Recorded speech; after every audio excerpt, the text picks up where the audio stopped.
नमस्कार. आज आपण एका अशा सरकारी योजनेवर सविस्तर बोलणार आहोत जिचा एका घोषणेने म्हणजे लाखो शेतकरी कुटुंबांमध्ये आनंद आणि तितक्याच घरांमध्ये चिंता निर्माण केली आहे. हो. विषय आहे नमो शेतकरी महासन्मान निधी योजना आणि तिच्या 8व्या हप्त्याचे वितरण. अगदी. ही सगळी माहिती आपल्याला ही बातमी अनेकांसाठी खरंच मोठा दिलासा होती. हो ना. पण याच बातमीमागे एक मोठी शुद्धीकरण मोहीम दडलेली आहे असं दिसतंय, ज्यामुळे तब्बल 16 लाख शेतकरी या योजनेतून कायमच्या बाहेर फेकले जाणार आहेत. खूप मोठा आकडा आहे हा. चला तर मग याचाच सखोल वेध घेऊया. हे फक्त खात्यात पैसे येण्यापुरतं नाहीये. सरकार लाभार्थी निवडण्याची पद्धत का बदलत आहे आणि या बदलांमागे नक्की कोणती रणनीती आहे? हो, आणि सर्वात महत्त्वाचं म्हणजे या डिजिटल चाळणीतून कोण टिकणार आणि कोण बाहेर पडणार या सगळ्या प्रश्नांची उत्तरं शोधण्याचा आज प्रयत्न करूया. नक्कीच. तर सुरुवात करूया त्या मूळ बातमीने जी लाखो शेतकऱ्यांसाठी दिलासादायक ठरली. राज्य सरकारने नमो शेतकरी योजनेचा 8वा हप्ता म्हणजे ते 2000 रुपये हो, ते शेतकऱ्यांच्या खात्यात जमा करायला सुरुवात केली. यासाठी तब्बल 2200 कोटी रुपयांचा निधी बँकांना दिला गेला आहे. पण या घोषणेमागे एक छोटीशी पार्श्वभूमी आहे, नाही का? हो, नक्कीच. ही गोष्ट अशी अचानक नाही घडलेली. दिलेल्या माहितीनुसार काही आठवड्यांपूर्वी सरकारने पीएम किसान आणि नमो शेतकरी योजनेचे मिळून 4000 रुपये देण्याचं आश्वासन दिलं होतं. अच्छा. पण झालं असं की 19 नोव्हेंबरला फक्त केंद्राच्या पीएम किसान योजनेचेच पैसे जमा झाले. म्हणजे राज्याचे 2000 रुपये आलेच नाहीत. त्यामुळे शेतकऱ्यांमध्ये एक प्रकारची नाराजी होती, संभ्रम होता की सरकार वचन पाळणार की नाही. साहजिक आहे. आता हे पैसे जमा झाल्यामुळे सरकारने आपलं वचन पाळल्याचं दिसतंय आणि शेतकऱ्यांमधली ती अस्वस्थता नक्कीच कमी झालीय. म्हणजे जी एक आतुरता होती तिचं रूपांतर आता आनंदात झालंय. पण इथेच तर खरी गोष्ट सुरू होते.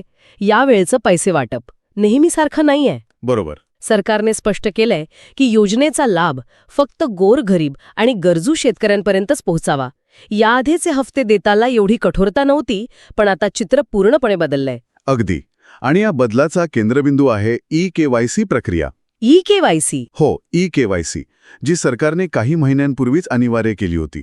सोप्या भाषेत सांगायचं तर ई-केवायसी म्हणजे शेतकऱ्याने आपलं आधार कार्ड, बँक खातं आणि मोबाईल नंबर एकमेकांशी जोडून आपली ओळख डिजिटल पद्धतीने सरकारकडे नोंदवणे. म्हणजे सगळं ऑनलाईन व्हेरिफिकेशन. करेक्ट. ही प्रक्रिया सीएससी सेंटर किंवा ऑनलाईन करता येते. यामुळे सरकारला थेट शेतकऱ्याची ओळख पटवणं सोपं जातं आणि मधले दलाल किंवा गैरप्रकार टाळता येतात. आणि ज्यांनी ही प्रक्रिया पूर्ण केली फक्त त्यांच्याच खात्यात डायरेक्ट बेनिफिट ट्रान्सफर म्हणजे डीबीटीद्वारे. म्हणजे थेट सरकारी तिजोरीतून लाभार्थ्याच्या खात्यात. अगदी.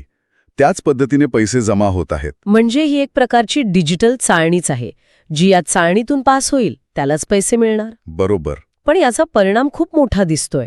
सूत्रांनुसार राज्यातील 93 लाख शेतकऱ्यांपैकी तब्बल 16 लाख शेतकरी अपात्र ठरणार आहेत. हा आकडा खूपच मोठा आहे. हो, खूप मोठा. एवढ्या मोठ्या संख्येने शेतकरी बाहेर का फेकले जात आहेत याची नेमकी कारणं काय आहेत? यामागे 3 मुख्य आणि कठोर निकष आहेत. पहिला आणि सर्वात मोठा निकष आहे बोगस रेशन कार्डांचा. Bogus ration card? हो. ही योजना फक्त महाराष्ट्रातील रहिवाशांसाठी आहे. पण चौकशीत असं धक्कादायक वास्तव समोर आलं की कर्नाटक, उत्तर प्रदेश, मध्य प्रदेश म्हणजे शेजारील राज्यांमधून. हो, यांसारख्या शेजारील राज्यांमधून आलेल्या अनेक लोकांनी चुकीच्या कागदपत्रांच्या आधारे इथे पिवळं किंवा केशरी रेशन कार्ड मिळवलं होतं आणि ते राज्याच्या योजनेचा लाभ घेत होते. थांबा, म्हणजे ते महाराष्ट्राचे रहिवासी नाहीत पण तरीही महाराष्ट्राच्या शेतकऱ्यांसाठी असलेल्या योजनेचा फायदा घेत होते? हो. हे प्रशासकीय पातळीवर इतके दिवस कसे काय चालले होते? हाच तर मोठा प्रश्न आहे. यातून प्रशासकीय पातळीवरील त्रुटी उघड होतात. पण आता तंत्रज्ञानाच्या मदतीने जेव्हा आधार कार्ड आणि इतर कागदपत्रांची पडताळणी झाली तेव्हा ही गोष्ट समोर आली. अच्छा. माहितीनुसार अशा सुमारे 6.5 लाख बनावट लाभार्थ्यांची ओळख पटली आहे.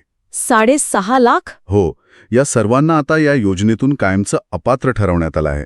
सरकारने हे स्पष्ट केलं आहे की फक्त वैध आणि योग्य मार्गाने रेशन कार्ड मिळवलेल्या महाराष्ट्रातील रहिवाशांनाच लाभ मिळेल. म्हणजे 16 लाखांपैकी जवळजवळ 40% अपात्र शेतकरी तर ह्याच एका कारणामुळे बाहेर पडले. हा तर एक मोठा गैरप्रकार उघडकीस आला म्हणायचा. अगदी. पण फक्त बाहेरचेच नाही तर एकाच घरात अनेक जण लाभ घेत असल्याच्या तक्रारी सुद्धा होत्या. त्याबद्दल सरकारने काय नियम आणला आहे? तुम्ही अगदी योग्य मुद्द्याला हात घातला. तोच दुसरा महत्वाचा निकष आहे एका कुटुंबात एकच लाभार्थी. अच्छा. पीएम किसान योजनेत अनेकदा असं दिसून आलं की एकाच घरातील पती, पत्नी, सज्ञान मुलगा असे अनेक सदस्य स्वतंत्रपणे योजनेचा लाभ घेत होते. पण नमो शेतकरी योजनेने हा नियम अधिक कडक केला आहे. इथे कुटुंब म्हणजे पती, पत्नी आणि त्यांची 18 वर्षाखालील मुलं. या कुटुंबापैकी फक्त एकाच व्यक्तीला लाभ मिळेल. पण यामुळे काही गोंधळ निर्माण होऊ शकतो का? म्हणजे समजा एकाच घरात 2 भाऊ राहतात, त्यांची शेती वेगळी आहे, सातबारा वेगळा आहे, पण रेशन कार्ड एकच आहे. अशा परिस्थितीत काय होणार? हा एक अत्यंत महत्वाचा आणि गुंतागुंतीचा प्रश्न आहे. सध्याच्या नियमांनुसार एका रेशन कार्डवर असणाऱ्यांना एकच कुटुंब मानलं जातंय. अच्छा. त्यामुळे जरी त्यांची शेती कायदेशीररित्या वेगळी असली तरी त्यांना एकाच कुटुंबात गणलं जाऊन एकाच व्यक्तीला लाभ मिळेल. अरे रे. हो, यामुळे काही खऱ्या अर्थाने विभक्त झालेल्या पण कागदोपत्री एकत्र असलेल्या कुटुंबांवर अन्याय होण्याची शक्यता नाकारता येत नाही. पण सध्या तरी सरकारचा उद्देश स्पष्ट दिसतोय, एकाच घरात पैशांचा ओघ मर्यादित करणे. आणि यामुळे किती शेतकरी बाधित होतील? या एका नियमामुळे जवळपास 2.5 लाख शेतकरी बाधित होतील असे या माहितीत म्हटलं आहे. म्हणजे 6.5 लाख आणि हे 2.5 लाख, जवळजवळ 9 लाख शेतकरी तर या 2 नियमामुळेच बाहेर झाले. बरोबर. आता तिसरा निकष ओळखपत्राशी संबंधित आहे असं कळतंय, ज्यात एक नवीन अट घातली आहे. हो, आधी ओळखपत्र म्हणून आधार कार्ड आणि पॅन कार्ड पुरेशी होती. पण आता सरकारने मतदान ओळखपत्र म्हणजे वोटर आयडी असणंही बंधनकारक केलं आहे. Voter ID. हो, यामागे 2 उद्देश असू शकतात.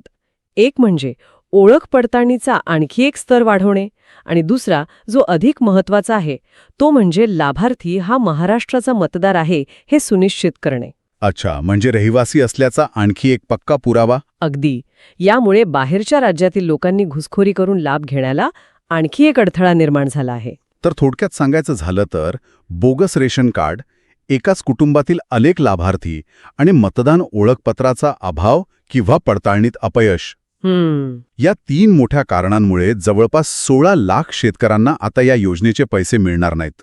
सरकारने तर स्पष्टपणे सांगितलं आहे की जे या निकषांमध्ये बसत नाहीत त्यांनी पैशांची वाट पाहू नये. हो, आणि इथे एक गोष्ट नमूद करावीशी वाटते की सरकार आता योजना अधिक लक्ष केंद्रित म्हणजे टार्गेट ओरिएंटेड करत आहे. म्हणजे नक्की कसं? पूर्वी अपात्र यादी जाहीरपणे लावली जात नव्हती, पण आता तंत्रज्ञानाच्या मदतीने पात्र आणि अपात्र अशा 2 स्पष्ट याद्या तयार केल्या जात आहेत. ही एक मोठी प्रशासकीय सुधारणा म्हणता येईल. हे खरंय. चला आता हे पाहूया की पहिल्या टप्प्यात हे पैसे कुठे जमा होत आहेत. या माहितीमध्ये काही जिल्ह्यांची आणि तालुक्यांची लांबलचक यादी दिली आहे. हो, ती यादी बरीच मोठी आहे. ती सगळी वाचत बसण्याऐवजी मला सांगा, या जिल्ह्यांच्या निवडीमागे काही विशेष पॅटर्न किंवा कारण दिसतंय का? पहिल्या टप्प्यात पश्चिम महाराष्ट्र, मराठवाडा आणि उत्तर महाराष्ट्रातील काही प्रमुख जिल्ह्यांचा समावेश आहे, जसं की अहमदनगर, कोल्हापूर, छत्रपती संभाजीनगर आणि जळगाव. हो, धाराशिव, जालना, नांदेड, परभणी हे जिल्हेही आहेत. संपूर्ण यादी आमच्या श्रोत्यांना शो नोट्समध्ये नक्कीच मिळेल. पण या जिल्ह्यांची निवड का? हा एक चांगला प्रश्न आहे. दिलेल्या माहितीत याचं थेट उत्तर नाहीये, पण आपण काही तर्क लावू शकतो. एक शक्यता अशी आहे की या जिल्ह्यांमध्ये KYC पूर्ण केलेल्या शेतकऱ्यांची संख्या जास्त असेल. अच्छा, म्हणजे प्रशासकीय सोय. हो, त्यामुळे प्रशासकीयदृष्ट्या इथे पैसे वितरित करणे सोपे होते. दुसरी शक्यता म्हणजे या जिल्ह्यांमध्ये कृषी संकट जास्त तीव्र असू शकते किंवा तिथून मागणीचा जोर जास्त असू शकतो. आणि तिसरा एक अदृश्य घटक, राजकीय प्राधान्यक्रम सुद्धा असू शकतो. पण मुख्य कारण प्रशासकीय तयारी हेच असावं असं वाटतं. म्हणजे ज्या जिल्ह्यांची नावे नाहीत तिथल्या शेतकऱ्यांनी घाबरून जायची गरज नाही? नाही, अजिबात नाही. त्यांना पुढील टप्प्यात लाभ मिळू शकेल. ही प्रक्रिया टप्प्याटप्प्यानेच होणार आहे. म्हणजे आजच्या चर्चेचा सारांश असा की नमो शेतकरी योजनेचा 8वा हप्ता नव्या आणि अत्यंत कडक नियमांसह शेतकऱ्यांपर्यंत पोहोचत आहे. ही एक प्रकारची स्वच्छता मोहीमच आहे, ज्यात 16 लाख अपात्र शेतकऱ्यांना बाहेरचा रस्ता दाखवला जात आहे. अगदी बरोबर. आणि या बदलाकडे मोठ्या दृष्टिकोनातनं पाहिलं तर असं दिसतं की सरकार आता कल्याणकारी योजनांच्या वितरणाची पद्धत बदलत आहे. म्हणजे सर्वांसाठी योजना या संकल्पनेकडून फक्त पात्र आणि गरजू व्यक्तींसाठी योजना या दिशेने हा प्रवास सुरू आहे. तंत्रज्ञानाचा वापर करून गळती म्हणजे लिकेज रोखणे आणि सरकारी पैसा वाया जाऊ न देता तो खरोखरच योग्य व्यक्तीपर्यंत पोहोचवणे. हो, हा यामागचा उद्देश दिसतो. यामुळे सरकारी तिजोरीवरील भार कमी होईल आणि योजना अधिक प्रभावी होईल अशी सरकारची अपेक्षा आहे. तुमचा मुद्दा बरोबर आहे की यामुळे पारदर्शकता येईल आणि गैरप्रकार थांबतील.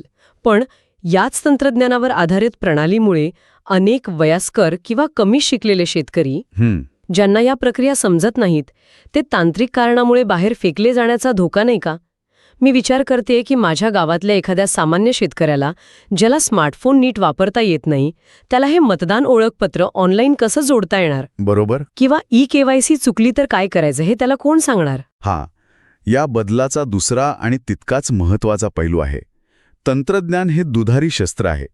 एकीकडे ते पारदर्शकता आणते, तर दुसरीकडे डिजिटल डिवाइडमुळे काही लोकांना प्रवाहाबाहेर ढकलू शकते. बरोबर, डिजिटल डिवाइड. ज्या शेतकऱ्यांकडे इंटरनेटची सोय नाही, ज्यांना या प्रक्रियांची माहिती नाही किंवा जे तांत्रिकदृष्ट्या सक्षम नाहीत, त्यांना या प्रक्रियेत अडचणी येऊ शकतात. मग यावर उपाय काय? CSC सेंटर्स किंवा ग्रामपंचायतींची भूमिका इथे खूप महत्त्वाची ठरते. पण जर तिथून योग्य सहकार्य मिळालं नाही, तर पात्र असूनही अनेक गरजू शेतकरी लाभापासून वंचित राहू शकतात. त्यामुळे प्रणाली अचूक बनवताना ती सर्वसमावेशक कशी राहील याचं आव्हान सरकारसमोर नक्कीच आहे. ही चर्चा संपवताना एक विचार करण्यासारखा प्रश्न मागे राहतो. या माहितीतून हे स्पष्ट झालं की सरकार ई-केवायसी आणि इतर डिजिटल साधनांचा वापर करून एक अचूक आणि गळतीमुक्त म्हणजे लीक प्रूफ व्यवस्था निर्माण करण्याचा प्रयत्न करत आहे. हो, तो प्रयत्न स्पष्ट दिसतोय. जो शेतकरी ज्याची ई-केवायसी एखाद्या सर्व्हरच्या चुकीमुळे किंवा बोटांचे ठसे न जुळल्यामुळे वेळेत पूर्ण झाली नाही, तो या लाभापासून कायमचा दूर तो होणार नाही ना? हो. कार्यक्षमतेच्या शोधात आपण व्यवस्थेतील करुणा आणि लवचिकता तर गमावत नाहीये ना, याचा विचार करायला हवा.